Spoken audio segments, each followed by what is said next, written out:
Bonjour, aujourd'hui j'interviewe Bordeaux en lutte. Je souhaiterais que chacun se présente et m'indique pourquoi vous vous présentez à la mairie de Bordeaux.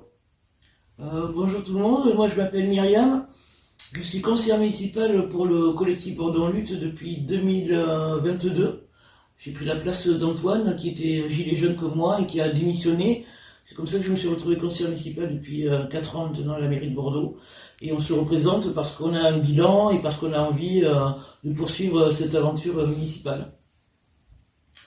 Bonjour, je m'appelle Damien, j'habite à Bordeaux depuis plus de 40 ans. Je suis photographe animateur, j'ai beaucoup photographié les manifestations et beaucoup participé aux manifestations Gilets jaunes. C'est comme ça que j'ai fait la connaissance de Bordeaux en lutte et que j'ai décidé de me présenter sur cette liste. Bonjour, je m'appelle Mélissa Bizot, j'ai 25 ans, j'habite tout près de Bordeaux et j'ai rejoint Bordeaux en lutte avec beaucoup de convictions et surtout de convictions personnelles parce que je pense qu'il y a des choses qui peuvent changer et j'ai tout à fait la motivation et l'énergie pour faire évoluer ces choses-là en partenariat avec Bordeaux en lutte. Parfait.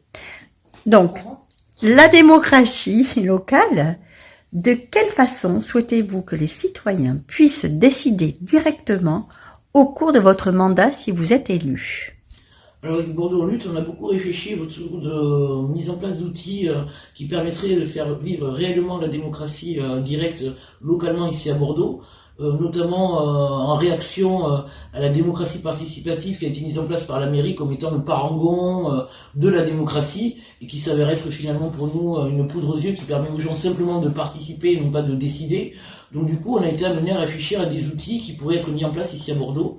Concrètement, la première chose qu'on fera si on est élu, c'est de mettre en place la carte électorale municipale. Aujourd'hui, aux élections, ne peuvent voter que les gens qui sont inscrits sur les listes électorales ou qui ont la nationalité française. Or, la ville de Bordeaux est faite de nombreux habitants, y compris de gens qui sont étrangers et qui sont à Bordeaux, installés à Bordeaux depuis de nombreuses années, qui font la ville aussi de Bordeaux et qui seraient de fait exclus de nos référendums si jamais on les mettait en place de par leur nationalité ou par leur âge aussi, on va en parler. Donc la première chose qu'on mettrait en place, c'est la carte municipale, électorale municipale qui permettrait à l'ensemble des Bordelais de plus de 18 ans de pouvoir participer à tous les référendums locaux qu'on mettrait en place avec la mairie. Et donc ça inclurait y compris donc les personnes étrangères vivant à Bordeaux. Ensuite, on a décidé de quelques outils qui pourraient permettre cette démocratie. Effectivement, le conseil de quartier pour nous est un endroit important en termes de mise en place de la démocratie directe, parce que c'est dans les conseils de quartier que les habitants pourront s'exprimer et voter sur les sujets qui les concernent et particulièrement qui concernent leur quartier. La difficulté, c'est quand on est sur une ville de 200 000 habitants, évidemment qu'il y a des questions qui concernent l'ensemble des Bordelais, comme par exemple la mise en place d'un référendum oui ou non l'armement de la police municipale, qu'on a réclamé à corps et à cri à Bordeaux, avec Bordeaux en lutte et qu'on n'a pas du tout, été entendu, puisque M. Hermic a armé la police en dehors même du conseil municipal, ça n'a pas du tout été voté, il a pris sa décision tout seul, on va dire. Même si nous, on est contre l'armement de la police, on estime que c'est une décision qui doit être prise par l'ensemble des Bordelais à la suite de débats contradictoires. Donc ça, c'est des référendums qui concernent l'ensemble des 200 000 Bordelais. Mais il y a aussi des décisions qui sont très locales, encore plus locales que Bordeaux, c'est-à-dire, par exemple, un projet d'urbanisme sur un quartier particulier.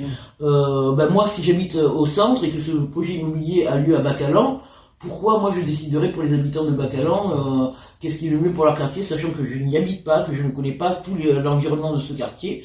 Donc le conseil de quartier, qui aujourd'hui est un conseil au mieux consultatif, deviendra avec Bordeaux en lutte un conseil décisionnaire. Il faut que les gens comprennent que chaque mois, nous votons à la mairie de Bordeaux des budgets pour les quartiers, pour décider de telle association, telle subvention, etc. Mais finalement, c'est la mairie de quartier qui décide et non pas les Bordelais. Donc avec nous, les conseils de quartier seront extrêmement décisionnaires par le référendum, mais aussi, si on peut, par le consensus. Parce que parfois, le référendum, le vote, quand on a des votes à 40%, puis que l'autre il a 42%, ça continue à créer des tensions entre les gens.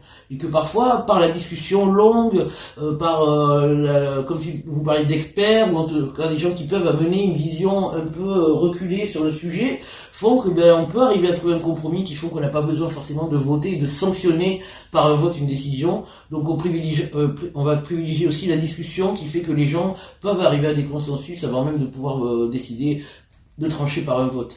On a d'autres outils aussi qu'on voudrait mettre en place, notamment la place des jeunes dans les conseils de quartier. Aujourd'hui, on a un conseil de jeunes, mais qui ne sert quasiment à rien. C'est-à-dire que moi, depuis que je suis conseiller municipal, je ne les ai jamais rencontrés. Je ne sais pas qui sont ces enfants, qui siègent au conseil municipal des enfants. On ne les rencontre pas et finalement, ils ne servent pas à grand-chose.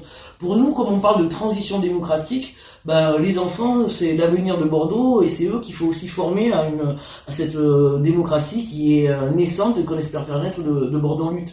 Donc la question de savoir, par exemple, à partir de quel âge on peut voter, sur quel sujet, à quel âge on peut voter. Je pense que l'enfant de 14 ans, 15 ans, il peut très bien décider aussi de plein de choses pour son quartier, y compris si on l'a formé à ça.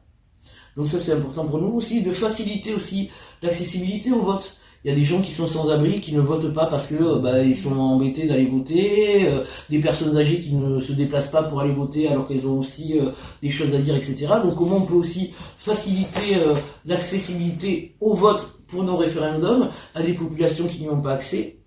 Et puis aussi une discipline aussi pour Bordeaux en lutte en interne de faire aussi démocratie, c'est-à-dire que nos élus ne sont pas des élus, on considère pas ce terme d'élu est un mot un peu délicat, parce que derrière, moi je vois depuis que je suis conseiller municipal, il y a des gens qui me tutoyaient, qui se mettent à me vouvoyer, il y a des sortes de trucs qui imposent la fonction, comme si on était tout d'un coup un peu au-dessus des gens parce qu'on était les élus. Donc à Bordeaux en lutte, il n'est pas question d'avoir des élus, nous avons des gens qui sont mandatés pour quelque chose de très précis au conseil municipal. C'est pour ça que nous allons mettre en place, si nous sommes élus, ce qu'on appelle les mandats tournants. Les mandats tournants, c'est pour deux choses. D'abord, ça permet d'éviter la personnification. Un élu qui serait là en place pendant 7 ans, la prochaine mandature c'est 7 ans, et qui ne bougerait pas. Ça permet aussi de faire en sorte que toutes les personnes qui seront sur notre liste et qui le désirent pourront à un moment donné accéder au conseil municipal. Le mandat tournant qui se met en place par la simple démission, c'est ce qu'on a fait quand Antoine a démissionné. J'étais 4e de liste, je suis devenu conseiller municipal à la place de Bordeaux en lutte. Donc le mandat tournant qui n'existe pas dans la loi peut être mis en place par le truchement de la démission tout simplement. Donc ça permet donc d'éviter la personnification, de continuer l'apprentissage pour tous les membres de notre liste et de montrer finalement que un élu n'est pas quelqu'un qui est au-dessus des gens, à côté des gens, mais bien avec eux, et que pour nous le plus important c'est le collectif. Ok. Sur Bordeaux, il y a 12 300 logements vacants. Vont-ils avoir un impact sur la baisse de vos recettes sur la mairie de Bordeaux? Alors la mairie de Bordeaux, elle a mis en place la taxation des logements vacants quand même. Donc ça permet de récupérer une somme d'argent sur ces logements qui sont inhabités. Donc il y a quand même une perte, mais qui est minimisée par cette taxation des logements vacants. À Bordeaux aussi, on est beaucoup impacté par tout ce qui est Airbnb, etc. Donc il y avait une vraie volonté de la part de la mairie, et ça il faut le reconnaître, de réduire au maximum ces logements qui ne servent qu'aux touristes et qui le reste du temps sont vides. Mais le problème du logement vacant, pour nous, concrètement, à Bordeaux en lutte, c'est comment on peut avoir une commune avec 12 300 logements vacants et 4 000 personnes qui sont à la rue. Voilà, pour nous, l'importance des logements vacants, c'est pas tellement la manne financière que ça pourrait rapporter à la mairie, mais plutôt le confort que ça pourrait apporter à des gens qui aujourd'hui sont en situation soit de mal logement, soit de pas logement du tout, quoi. Donc, si nous sommes élus, nous mettrons en place, nous appliquerons la loi de réquisition. Et vous pouvez m'expliquer la loi de réquisition pour ces logements? La loi de réquisition, c'est une loi qui est très ancienne, elle date de 1948. Elle a été mise en place après la Seconde Guerre mondiale, où beaucoup de gens se sont retrouvés sans logement, parce qu'il y avait des destructions, etc., etc. Donc cette loi a permis de pouvoir mettre à l'abri des gens qui n'avaient plus de logement, en réquisitionnant auprès des propriétaires des logements dont ils ne se servaient pas et qui étaient donc vacants. La loi de réquisition, c'est pas une loi de spoliation. Parce que souvent, quand on entend réquisition, c'est un mot assez sévère. On a l'impression que les mairies ou l'État vont venir chez vous ou prendre votre logement. Et puis, non. Non, il est tout à fait possible, et c'est prévu par la loi, que le propriétaire est une compensation financière de son immeuble qui est réquisitionné ou son appartement qui est réquisitionné. On sait aussi qu'il y a beaucoup de gens, enfin il y a des gens en tout cas qui pourraient payer un loyer, mais qui ont du mal avec la caution qui aujourd'hui est devenue qui grève carrément les budgets de gens qui veulent rentrer dans les appartements. Quand on demande aux gens de payer 1, 2, 3 fois le loyer avant de pouvoir accéder au logement, bon, mais la loi de réquisition permettrait de se passer de caution, ou même, ce qu'on envisage nous avec Bordeaux Lutte, pour aussi rassurer le propriétaire, que la mairie se porte caution et fait en sorte que s'il y a un problème, on pallierait éventuellement au défaut de loyer. Parfait. Le budget de l'État 2026 prévoit des économies importantes et une participation accrue des collectivités aux efforts de réduction du déficit. Comment vous y ferez face?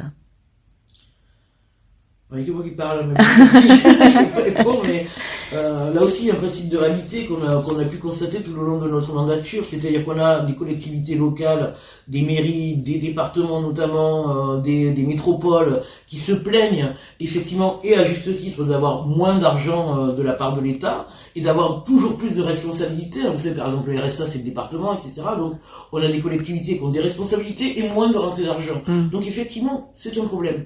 Mais ce qu'on a pu constater nous tout le long de notre mandature, c'est que ces mêmes collectivités locales sont capables de gabegies qui permettraient de faire des économies substantielles. Aujourd'hui, par exemple, la LGV est en partie financée par les collectivités locales. Aujourd'hui, la LGV est passée de 15 milliards à 30 milliards. La LGV, c'est la ligne à grande vitesse qui va aller de Bordeaux, Toulouse, Agen.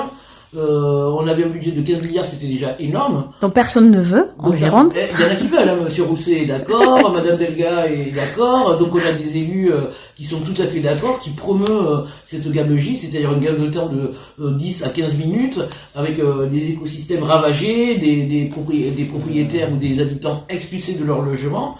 On est passé de 15 à 30 milliards d'euros.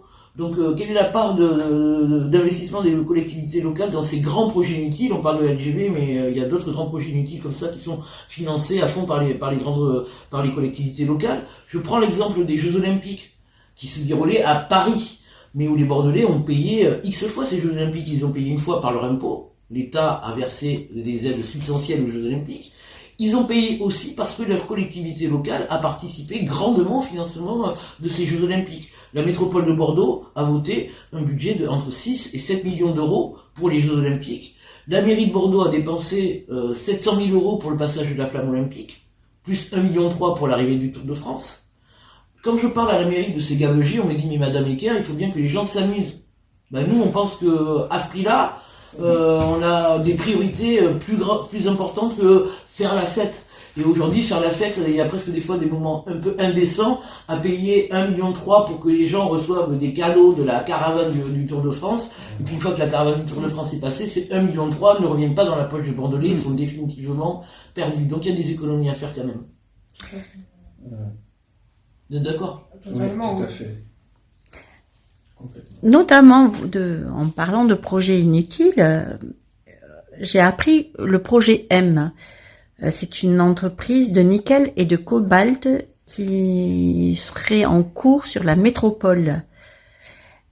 Elle est classée CVSO haute, c'est-à-dire que avec un seuil de toxicité qui serait désastreux s'il y avait une inondation pour les habitants de Bordeaux.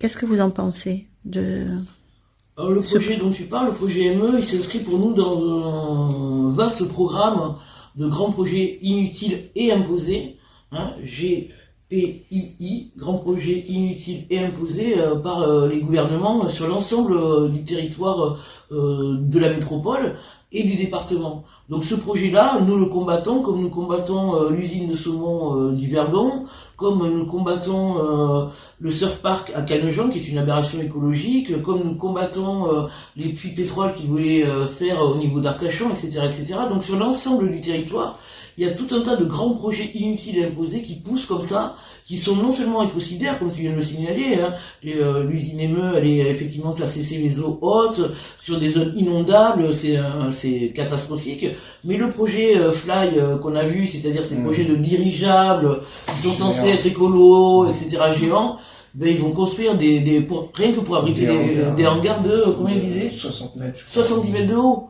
ils vont raser des forêts entières pour pouvoir installer ces hangars pour mettre les dirigeables pour soi-disant des projets écolos. La ferme-usine du Verdon, voilà, il suffit d'aller sur le site du GNSA ou d'autres associations écolos pour comprendre l'impact que ça aura à long terme et à court terme sur l'écosystème. Et nous, on est d'autant plus solidaires que la moitié de l'eau que boivent les Bordelais, ils ne le savent pas, mais épuisée dans les nappes phréatiques du Médoc parce qu'on a trop d'habitants et pas assez d'eau. Donc on le tire de cette presqu'île médocaine dont je suis issu. Et rien que pour ça, les gens doivent être solidaires des gens qui y habitent. Et puis de toute façon, à long terme, forcément, ça impacte les Bordelais, ces projets écocidaires. Forcément, si on a une vision un peu à long terme, on peut pas se contenter de dire ça va créer de l'emploi. Oui, ça peut créer de l'emploi, mais derrière, ça va créer des catastrophes naturelles inévitables. Mais derrière, effectivement, c'est un écocide total. Hein. Un écocide total. Vous avez nommé solution démocratique dans vos tracts. Pourquoi ?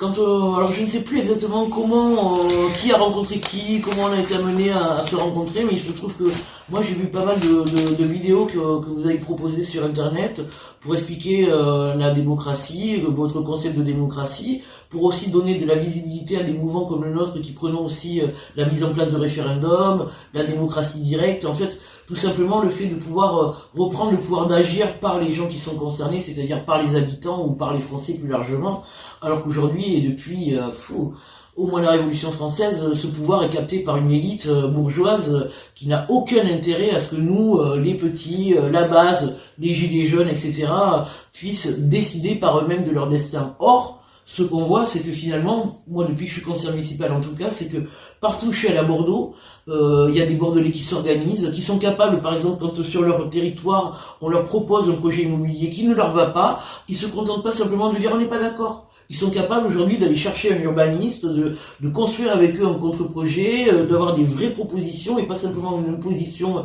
stérile, je dirais, et que ça prouve bien que si les politiciens arrêtaient de croire qu'ils sont les seuls à savoir, les seuls à pouvoir, et se pousser un peu pour laisser la place aux habitants, il serait possible de mettre en place une démocratie directe et en tout cas de faire confiance à notre intelligence collective. Et donc à la transition démocratique. Oui, parce qu'aujourd'hui, on peut pas dire qu'on est dans une démocratie qui va mal et qu'on essaierait d'améliorer par les propositions qu'on fait aux Bordelais. Nous considérons au Bordeaux Lutte que nous ne sommes pas une démocratie, et ça depuis bien longtemps, hein, parce qu'on focalise sur Macron, parce que c'est le pire président qu'on a eu de la Ve République, effectivement, dans le mépris qu'il a eu envers le peuple, avec ses fausses concertations. On parlait tout à l'heure des cahiers de doléances qui se sont faits malgré lui, quelque part, on va dire. Voilà, donc Macron il focalise énormément de choses parce qu'il est le président qui cristallise finalement l'ineptie de ce système. Mais en vrai, ce système, il n'était pas meilleur sous François Hollande, il n'était pas meilleur sous Sarkozy, il n'était pas meilleur sous Mitterrand, etc., etc. Et je pourrais remonter jusqu'à la Révolution française. Voilà. Mais les cahiers de doléances qui sont aujourd'hui sur l'espace public depuis 2 jours. Et ça, c'est vraiment une avancée. Et vraiment, je pense que ça peut être une avancée à partir du moment où on se contente pas simplement de les consigner, de les classer par ordre alphabétique ou par ordre d'intention, mais que derrière il y a des choses qui vont émerger de ça.